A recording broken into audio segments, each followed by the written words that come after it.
Invierno de 1939. Bosques helados de Finlandia. Un hombre de 1,60 m de altura, armado únicamente con un rifle sin mira telescópica, mata a 505 soldados soviéticos en menos de 100 días.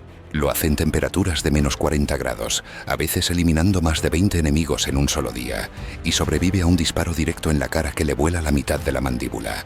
Los soviéticos lo llaman Belaya Smert, la muerte blanca. Envían francotiradores de élite específicamente para cazarlo. Envían escuadrones completos de contrafrancotiradores. Lanzan ataques de artillería concentrados solo para matarlo. Ninguno lo logra. Hoy vas a descubrir cómo un granjero finlandés de 33 años se convirtió en el francotirador más letal de la historia militar, con más muertes confirmadas que cualquier otro francotirador en cualquier guerra. No solo por su récord imposible, sino por los métodos brutalmente efectivos que usó para convertir el invierno finlandés en una pesadilla soviética. Si quieres saber cómo un solo hombre detuvo batallones enteros, dale like y quédate hasta el final. Capítulo 1. David contra Goliat. 30 de noviembre de 1939. La Unión Soviética invade Finlandia con más de 450.000 soldados, miles de tanques, cientos de aviones de combate y la confianza absoluta de que conquistarán el país en semanas. Stalin quiere territorio estratégico y está convencido de que el pequeño ejército finlandés de apenas 130.000 hombres mal equipados será aplastado sin problemas. Es la invasión más desigual que Europa ha visto en décadas. Un gigante de más de 190 millones de habitantes atacando a una nación de menos de 4 millones. Pero Stalin no cuenta con el invierno finlandés ni con hombres como Simo Häyhä. Cuando la invasión comienza, Finlandia moviliza urgentemente a todos los reservistas disponibles y Häyhä, que tiene 33 años y trabaja como granjero en la región de Rautjärvi cerca de la frontera soviética, recibe la orden de reportarse inmediatamente a su antigua unidad. No es un soldado profesional de carrera. Es simplemente un granjero que cumplió su servicio militar obligatorio años atrás y luego regresó a su vida civil cultivando la tierra y cazando en los bosques que rodean su pequeña granja familiar. Pero Häyhä tiene algo que la mayoría de los soldados no tienen. Es un cazador excepcional que ha pasado literalmente miles de horas en los bosques finlandeses desde niño. Conoce cada árbol, cada colina, cada movimiento de los animales salvajes. Ha cazado alces, osos y lobos en condiciones climáticas extremas donde otros cazadores ni siquiera se atreverían a salir. Su puntería es legendaria en su pueblo. Puede disparar a liebres corriendo a 100 metros de distancia sin fallar. Puede rastrear animales durante días sin perder el rastro. Es bajo de estatura, apenas 1,60 m, lo que en el contexto militar parece una desventaja, pero resultará ser perfectamente adaptado para moverse sin ser visto en terreno nevado denso. Cuando Häyhä se reporta a su unidad, le asignan un rifle Mosin Nagant modelo 1891, el rifle estándar del ejército finlandés que irónicamente es de fabricación rusa capturado en guerras previas. Es un arma simple, robusta, confiable en condiciones extremas pero completamente anticuada comparada con los rifles modernos que otras naciones están usando. No tiene mira telescópica sofisticada, solo miras de hierro básicas. Esas pequeñas piezas metálicas en la parte superior del cañón que requieren alinear manualmente el ojo. La mayoría de francotiradores militares profesionales considerarían esto una desventaja enorme porque limita severamente el rango efectivo y la precisión. Pero Häyhä prefiere las miras de hierro por razones tácticas brillantes que pronto demostrarán ser decisivas. Su razonamiento es simple pero letal. Primero, las miras telescópicas reflejan luz solar o luz de nieve, creando destellos que revelan tu posición al enemigo incluso a cientos de metros de distancia. Segundo, usar mira telescópica requiere elevar la cabeza varios centímetros más alto para alinear el ojo con el lente, lo que aumenta tu perfil visible y te hace más vulnerable a contrafrancotiradores. Tercero, en temperaturas de -30 o -40 grados centígrados, las miras telescópicas se congelan, se empañan con condensación de tu respiración o simplemente fallan mecánicamente.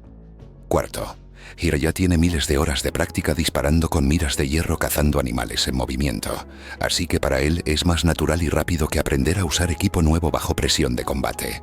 La guerra de invierno, como será conocida históricamente, no es una guerra convencional de frentes definidos y batallas masivas.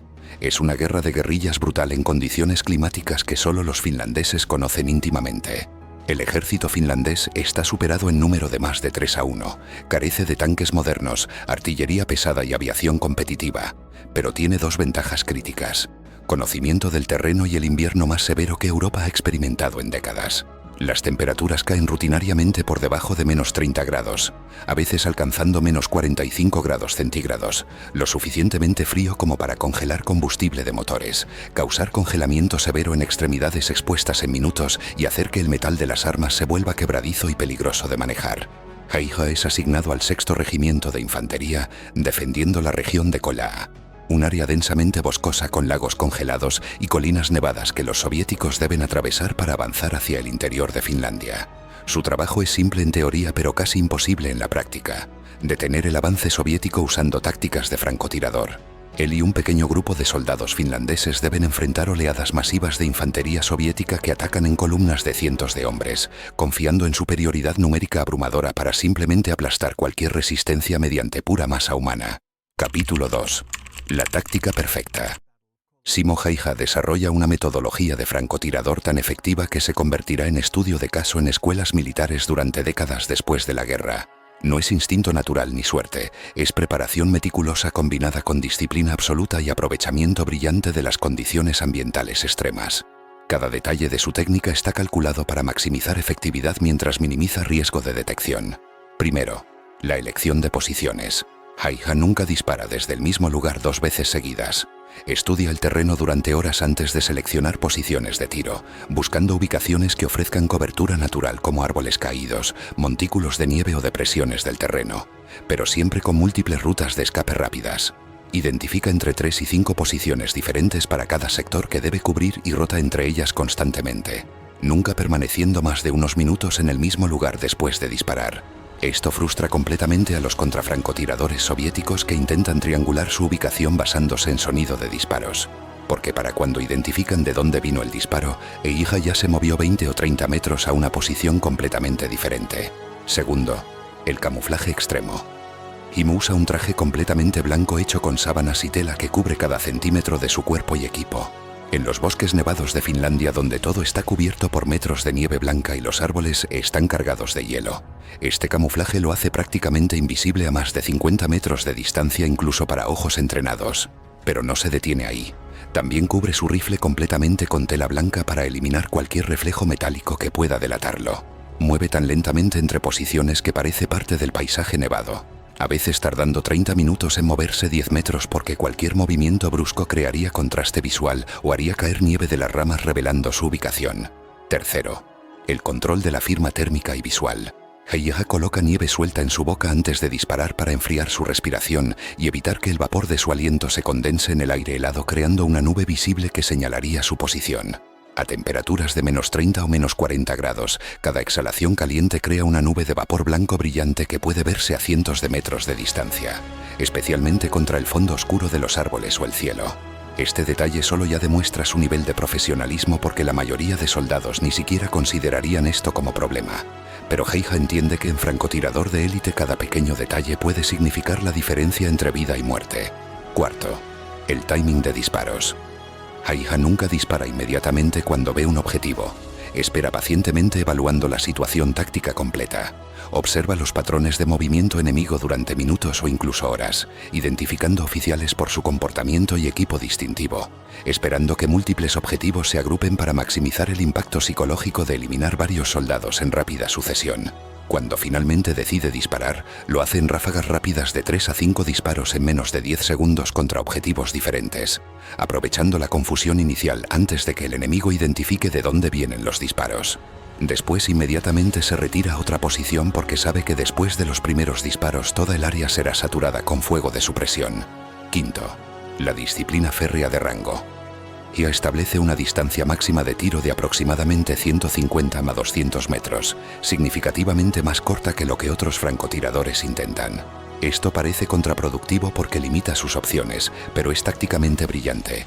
A esa distancia relativamente corta, sus disparos con miras de hierro son mortalmente precisos, prácticamente nunca falla.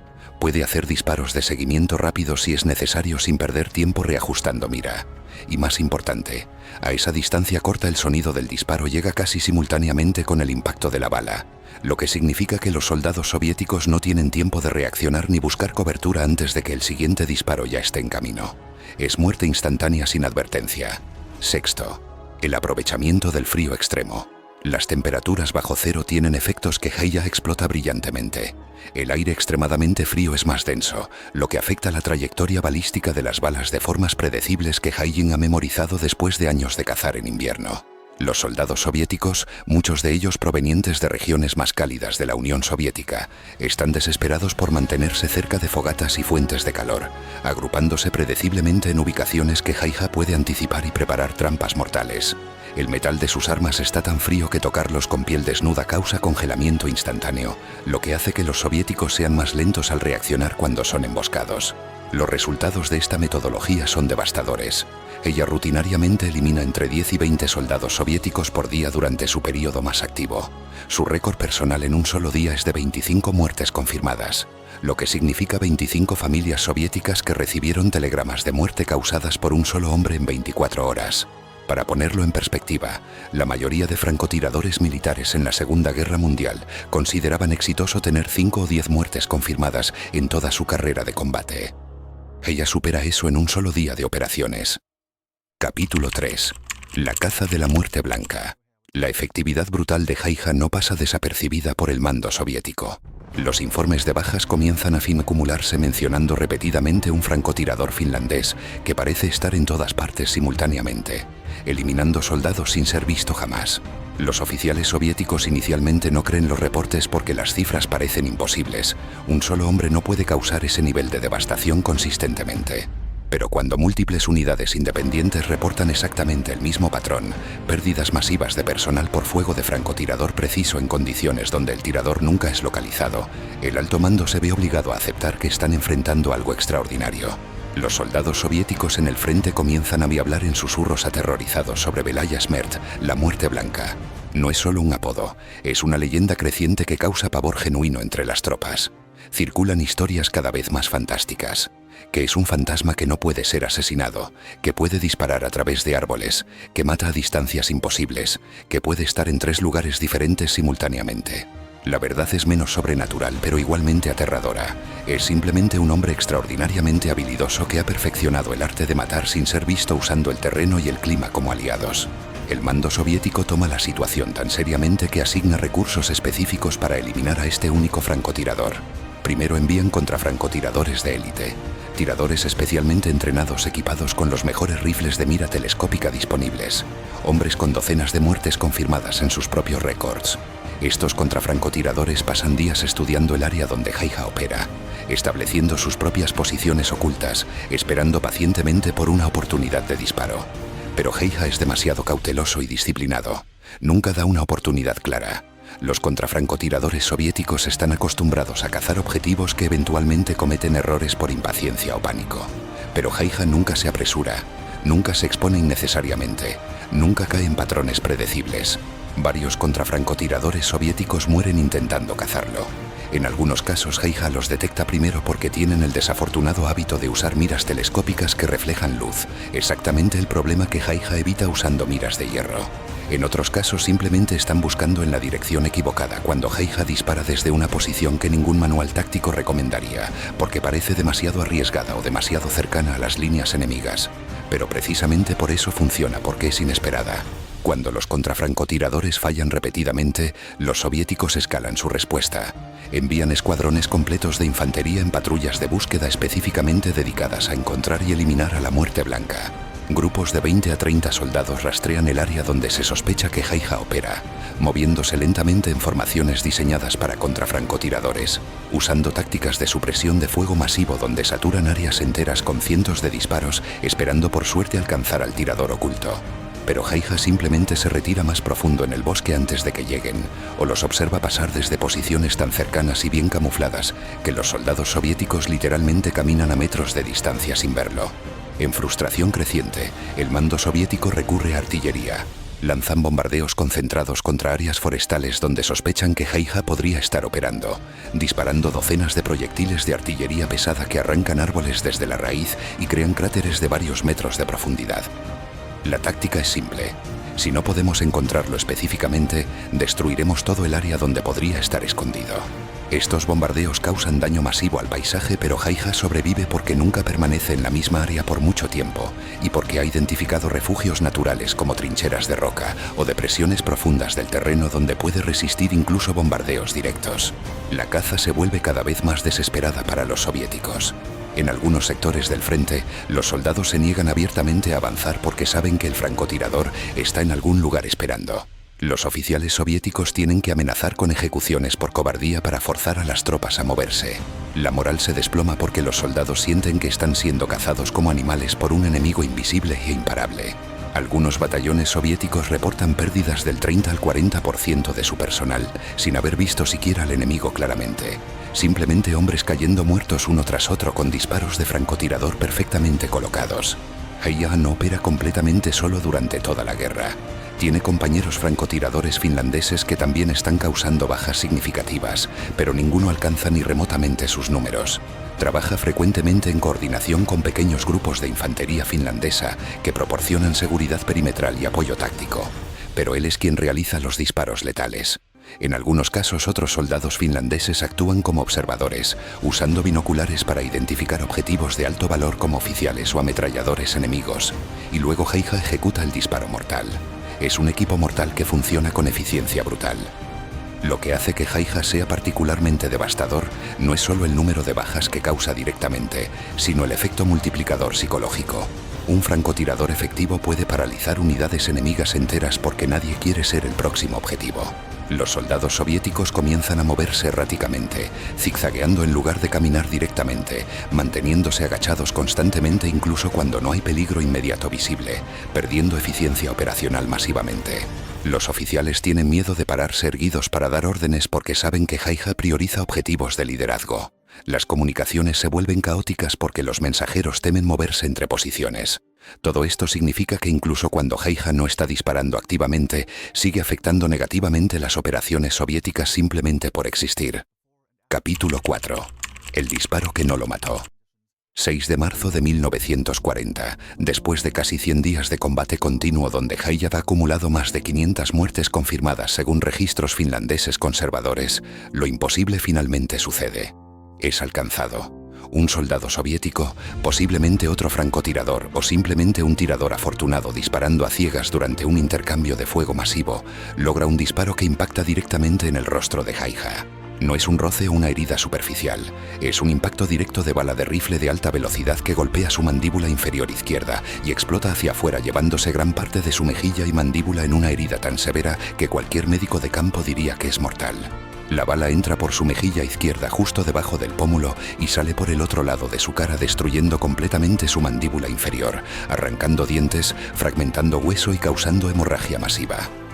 Haija cae inconsciente inmediatamente por el trauma y la pérdida de sangre. Sus compañeros soldados finlandeses que están cerca cuando sucede el disparo inicialmente piensan que está muerto porque la herida es tan grotesca y sangrienta que no parece compatible con supervivencia. Cuando se acercan a recuperar su cuerpo esperando encontrarlo muerto, descubren que increíblemente todavía tiene pulso débil y está respirando superficialmente a pesar de que la mitad de su cara está destruida. Lo evacúan inmediatamente en condiciones desesperadas. Tiene que ser transportado varios kilómetros a través de bosque nevado en camilla improvisada hasta el puesto médico más cercano, mientras sigue sangrando profusamente de la herida facial. Los médicos de campo que lo reciben están genuinamente sorprendidos de que siga vivo porque con ese nivel de trauma facial, normalmente los pacientes se ahogan en su propia sangre en minutos o mueren por shock hemorrágico. Le dan atención médica de emergencia básica para estabilizarlo temporalmente, principalmente taponando la herida para controlar sangrado e inyectando morfina para el dolor, pero claramente necesita cirugía especializada que no está disponible en un hospital de campaña bajo condiciones de guerra. Es evacuado nuevamente a un hospital mejor equipado en el interior de Finlandia donde cirujanos más experimentados pueden intentar reconstruir lo que queda de su rostro. El procedimiento quirúrgico dura varias horas porque los cirujanos tienen que remover fragmentos de hueso astillado incrustados en tejido blando, limpiar la herida de suciedad y escombros que se mezclaron con la sangre, intentar reconstruir alguna estructura facial funcional usando lo poco que queda de mandíbula intacta. No tienen los materiales ni las técnicas de cirugía reconstructiva moderna, simplemente hacen lo mejor posible cosiendo tejido y esperando que el cuerpo de Haija sea lo suficientemente fuerte como para sobrevivir la infección masiva que inevitablemente vendrá.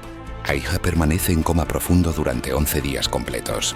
Los médicos no están seguros si despertará y si lo hace cuánto daño cerebral puede haber sufrido por la pérdida de sangre y el trauma. Durante esos 11 días la guerra de invierno continúa llegando a su conclusión.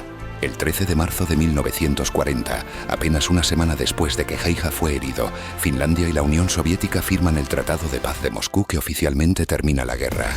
Los términos son duros para Finlandia, que se ve obligada a ceder aproximadamente el 10% de su territorio, incluyendo la región de Karelia y la ciudad de Viipuri, pero logra mantener su independencia, que era el objetivo principal.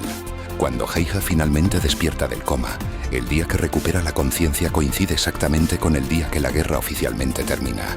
Es una sincronía casi poética que algunos soldados finlandeses interpretan como símbolo de que mientras la muerte blanca seguía viva, Finlandia podía resistir. Su recuperación es lenta y dolorosa, requiere múltiples cirugías reconstructivas adicionales durante los meses siguientes. Pierde permanentemente gran parte de su mandíbula inferior izquierda y su rostro queda severamente deformado, pero sobrevive contra todas las probabilidades médicas de la época. Los doctores le dicen que nunca podrá hablar normalmente otra vez y que probablemente tendrá problemas de alimentación de por vida. Haija, con la misma terquedad que lo mantuvo vivo en el frente, simplemente se niega a aceptar esas limitaciones. Durante los años siguientes trabaja obsesivamente en su recuperación, eventualmente recuperando capacidad de habla aunque con dificultad permanente y aprendiendo a comer sólidos nuevamente a pesar de la mandíbula reconstruida. La cicatrización es extensa y su apariencia física cambia dramáticamente, pero está vivo. Capítulo 5. El legado inmortal. Simo Haija sobrevive no solo la guerra, sino que vive hasta los 96 años, falleciendo en 2002, más de 6 décadas después de aquella herida facial que debió matarlo. Durante toda su vida posterior a la guerra se mantiene increíblemente humilde y reservado sobre sus acciones. Nunca busca fama ni reconocimiento, simplemente regresa a su granja familiar y vive como agricultor pacífico exactamente como hacía antes de que la guerra interrumpiera su vida. Cuando periodistas o historiadores lo buscan para entrevistas, generalmente se niega o da respuestas muy breves y modestas. En una de las pocas entrevistas que concedió décadas después de la guerra, cuando un periodista le preguntó cómo logró convertirse en el francotirador más letal de la historia, ella respondió simplemente con 3 palabras: práctica y paciencia. Cuando le preguntaron si sentía remordimiento por las 505 vidas que tomó, su respuesta fue directa y sin adornos: hice lo que me ordenaron hacer tan bien como pude. No buscaba glorificación ni expresaba culpa elaborada, simplemente veía su rol como soldado defendiendo su país de invasión extranjera. El número exacto de sus muertes confirmadas sigue siendo debatido por historiadores. Las fuentes finlandesas oficiales del ejército registran 505 muertes por francotirador, más aproximadamente 200 adicionales con subfusil durante combate cercano, lo que daría un total superior a 700 bajas causadas personalmente.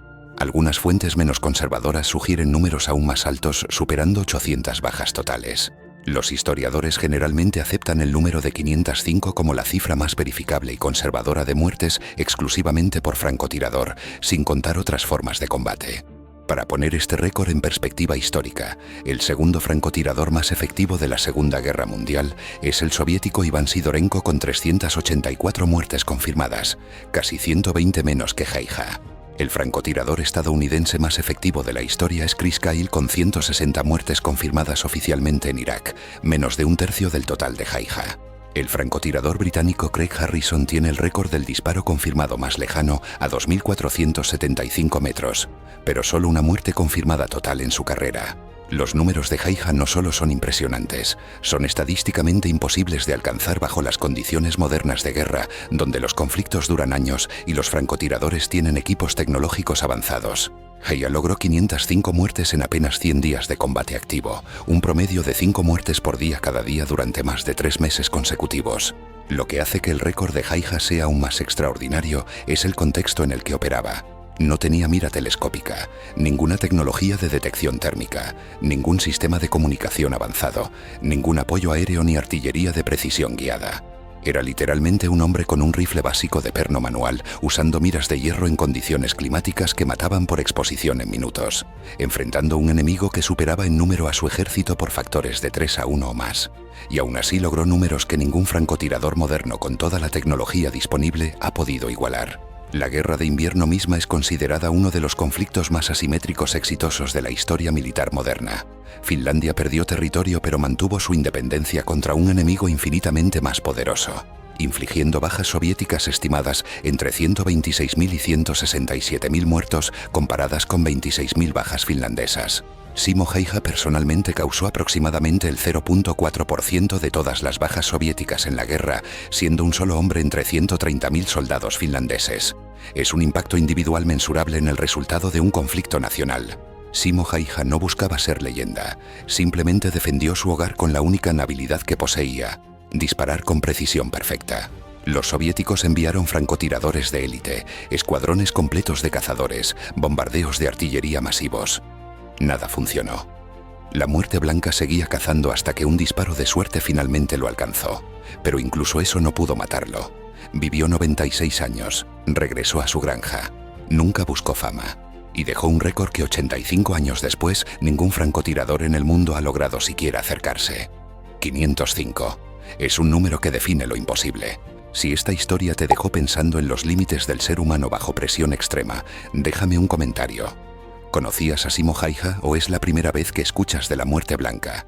Y si quieres más historias de récords militares que desafían toda lógica, suscríbete y dale me gusta. Nos vemos en el siguiente hito histórico.